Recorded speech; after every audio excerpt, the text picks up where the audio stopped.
चालू हो गई सन 2000 में, कंपनी चालू हो गई। मैं नौकरी करता था, मेरा बॉस कहता था कि आरसीएम से कपड़ा खरीदो। जो पहले लाला की दुकान से कपड़ा खरीदते थे तो लाला अमीर बनता था, अब आरसीएम की दुकान खरीदोगे तो आरसीएम से आप अमीर बनेंगे। तो मैंने 4 प्रश्न पूछे। पहला प्रश्न पूछा, आरसीएम का तो कभी नाम नहीं सुना, हिंदुस्तान लीवर का सुना है, डिग्जाम का सुना है, ओसीएम का सुना है, रेमंड्स का सुना है, सियाराम का सुना है, आरसीएम का कपड़ा कभी नाम ही नहीं सुना। दूसरे का नाम सुना भी नहीं है, सुनेगा भी नहीं। मैंने कहा क्यों नहीं? क्योंकि आरसीएम नाम नहीं सुनाती। तुझे पता है कि जिसका भी नाम तूने सुना है ना, उस व्यक्ति का स्पेशल पैसा तुझे देना पड़ता है। मैंने कहा एग्जाम्पल? तो उन्होंने कहा हिंदुस्तान लीवर 120 साल पुरानी कंपनी है जिसका नाम है हिंदुस्तान यूनिलीवर। दुनिया के 180 कंट्री में काम करती है, इंडिया में भी यूनिलीवर काम करती है, और इंडिया में उसका साबुन का प्रोडक्ट है, उसका नाम है लक्स। क्या नाम है? लक्स साबुन, जो है 70 साल पुराना साबुन है। लेकिन 25 साल 22 साल पहले ऐश्वर्या राय मिस वर्ल्ड बनी, दुनिया की सबसे खूबसूरत महिला का खिताब जीता। तो लक्स कंपनी का जो डायरेक्टर है ना, वो ऐश्वर्या राय के पास गया। वो कहा बहन जी, आप इतनी खूबसूरत हैं, आप इतनी सुंदर हैं, बस आप एक मेहरबानी करो, हमारा साबुन हाथ में ले लो और बोलो मेरे रूप का राज मेरे माँ बाप नहीं है, ये साबुन है, बस एक बार कह दो। तो ऐश्वर्या राय ने कहा चुप, मैं अपने माँ बाप का प्रोडक्शन हूं, साबुन का प्रोडक्शन नहीं हूं। ये बात डायरेक्टर को पता थी, तो डायरेक्टर ने जेब में से 20 करोड़ का चेक निकाला और ऐश्वर्या राय को बताया सिर्फ एक लाइन बोलने का मिलेगा 20 करोड़। तो ऐश्वर्या राय ने कहा इतने में तो मैं अपने बाप को भी बदल सकती हूं। हेलो। तो ऐश्वर्या राय ने साबुन हाथ में लिया और बोला मेरे रूप का राज लक्स इंटरनेशनल। तब से हमारे भाई और बहन साबुन को रगड़ते जा रहे हैं कि ऐश्वर्या राय जैसा कलर हो जाएगा। कलर तो छोड़ो, खरोंचे आ गई है पूरे शरीर पर उस साबुन को लगा कर। तुम सोच रहे हो कि साबुन पे एक ही तरह का टैक्स होता है? साबुन पे जीएसटी तो विजिबल टैक्स होता है, एक अनविजिबल टैक्स बताता हूं। जब भी आप ऐश्वर्या राय का वो लक्स साबुन लेकर आते हो ना, तो 8 रुपए टैक्स देकर आते हो, ऐश्वर्या राय टैक्स। हर साबुन पे कितना टैक्स? 8। मुझे बात समझ में आ गई। मैंने कहा मेरे को नाम से मतलब नहीं है। तो मैंने दूसरा प्रश्न किया कि भाई साहब तुम्हारी कंपनी तो केवल कपड़ा बनाती है, मैं तो कई प्रोडक्ट खरीदता हूं। तो इसने कहा कंपनी पहला प्रोडक्ट कपड़ा लेकर आई है। जैसे टाटा भी जिस दिन चालू हुई थी एक ही प्रोडक्ट लेकर आई थी, हिंदुस्तान लीवर भी चालू हुई थी तो एक ही प्रोडक्ट लेकर आई थी, आरसीएम भी चालू हुई तो एक ही प्रोडक्ट लेकर आई है। आने वाले समय में कई प्रोडक्ट होंगे। मैंने कहा कौन से प्रोडक्ट होंगे? तो उन्होंने कहा सुबह टॉयलेट में जाओगे तो टॉयलेट आरसीएम का, पेस्ट करोगे आरसीएम का, ब्रश करोगे आरसीएम का, नहाने का साबुन आरसीएम का, शैम्पू आरसीएम का, वॉशिंग पाउडर आरसीएम का, हेयर ऑयल आरसीएम के, क्रीम आरसीएम के, परफ्यूम आरसीएम का, डिओ आरसीएम का, जूते आरसीएम के, बेल्ट आरसीएम के, पर्स आरसीएम का, नमक आरसीएम का, नमकीन आरसीएम का, बिस्किट आरसीएम का, मसाला लगातार बोलना चालू किया धमाधम। जब खूब सारे प्रोडक्ट बोले उन्होंने, मैंने कहा भाई साहब इतने सारे? तो वहां पर 5 आदमी थे। जब इतने सारे 250 प्रोडक्ट उसने बोले थे तो 3 आदमी तो खी करके हंस रहे थे और मैं एकदम सीरियसली सुन रहा था। तो मैं यहां आ गया, वो खी करके गुटखा खा के अभी भी 40,000 की नौकरी कर रहे हैं। हेलो, इसे कहते हैं विजन। जब मुझे पता चला कि यस हो सकता है तो मैंने तीसरा प्रश्न पूछा, क्वालिटी कैसी है? क्या पूछा? क्वालिटी कैसी है? तो मेरा अपलाइन कहता है क्वालिटी पूछने वाला बेवकूफ होता है। मैंने कहा क्यों? कि क्वालिटी पूछने का सब्जेक्ट नहीं है, क्वालिटी यूज करके चेक करने का सब्जेक्ट है। हेलो भाई, हमारी बहनें सब्जी मंडी में जाकर बोलती है सब्जी वाली से, सब्जी ताजा है ना? पूछती कि नहीं पूछती? तो सब्जी वाली क्या बोलती है? 15 दिन पुरानी है ना? क्या बोलती है? और 4 दिन पुरानी है तो भी क्या बोलती है? जब वो ताजा ही बोलती है तो पूछते क्यों? ये तो बेवकूफी हुई ना।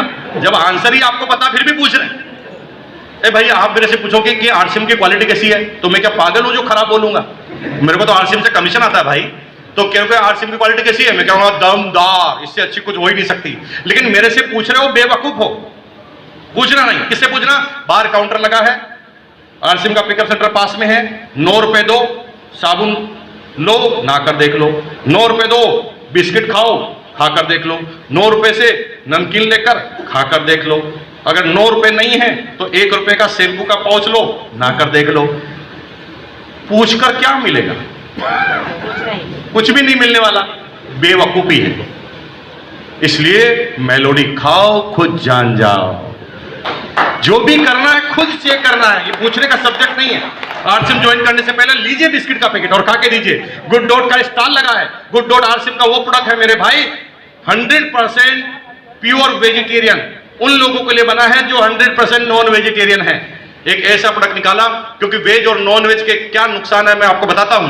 दुनिया में अभी जितने भी रिसर्च चल रहे हैं वो चल रहे हैं नॉन वेज खाने के दुष्प्रभाव।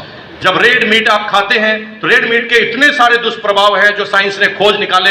हजारों तरह की बीमारियां आपके शरीर में पैदा करता है रेड मांस, लेकिन हम उसको खाते हैं टेस्ट की वजह से, हम खाते हैं प्रोटीन की वजह से। दो मात्रा में बहुत अच्छी चीज होती है, टेस्ट भी बहुत होता है, प्रोटीन भी बहुत होता है, लेकिन उसके चक्कर में कई बीमारियां भी हमारे शरीर में आती है। एफएमसी कॉर्पोरेशन अमेरिका के साथ कोलैबोरेशन करके, बियॉन्ड मीट जैसी कंपनियों के साथ कोलैबोरेशन करके आरसीएम बिजनेस एक ऐसा प्रोडक्ट लेकर आई जो 100% प्योर वेजिटेरियन है, लेकिन अगर किसी भी नॉनवेज आदमी को बिना बताए खिला दे तो वो पता ही नहीं लगा सकता कि ये वेज है कि नॉन वेज, और वो खाकर मस्त हो जाएगा। अब इसका फायदा क्या हुआ? प्रोटीन उससे ज्यादा मिल गया और 100% प्योर वेज मिल गया, शरीर को बीमारियों से दूर भी रखा, प्रोटीन भी पूरा मिल गया। और मजे की बात है कि कंपनी ने आज एक डेमो स्टॉल लगाई है। कंपनी ने डेमो स्टॉल लगाई है। एक डाइट 150 रुपए में पड़ती है, 125 से 150 रुपए में पड़ती है जब आप घर पे बनाते हैं। लेकिन कंपनी यहां पर एक सब्सिडी रेट में आपको एक प्रोडक्ट अवेलेबल कराती है, चावल के साथ करी। जब आप वेज करी खाएंगे तो चावल के साथ उसे मिलेगी, और वो मिलेगी केवल 50 रुपए में।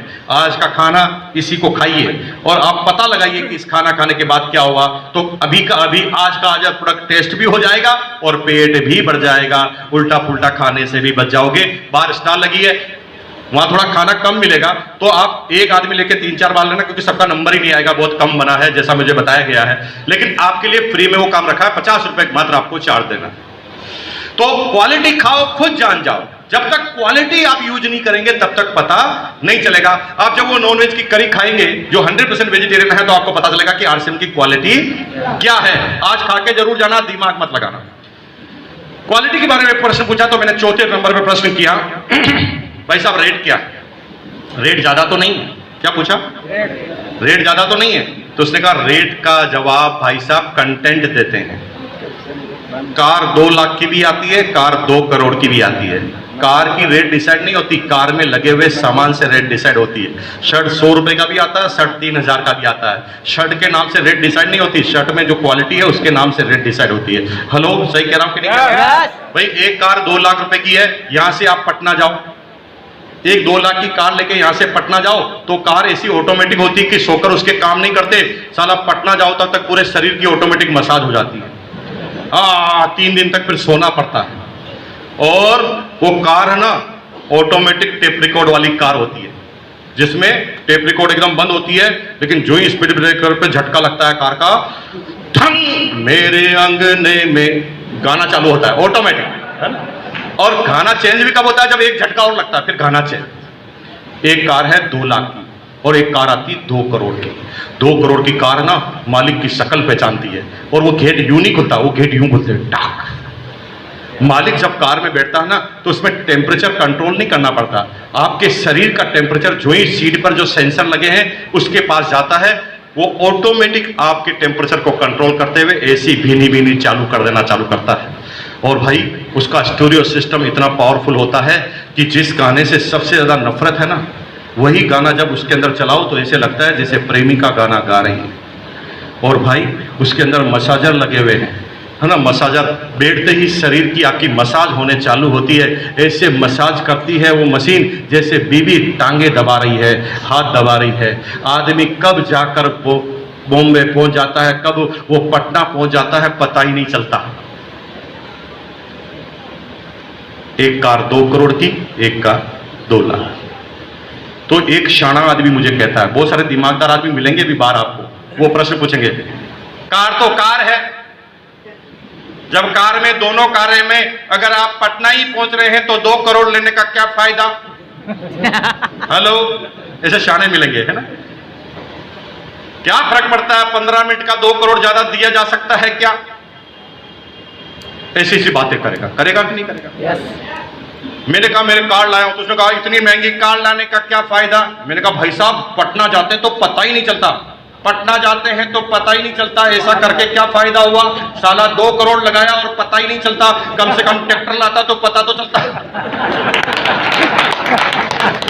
ट्रैक्टर लाता तो टक टक टक चलता, पता तो चलता कम से कम। कार से क्या पता चलता है? मैंने अपने दोस्त से कहा, भाई साहब मैं 8 करोड़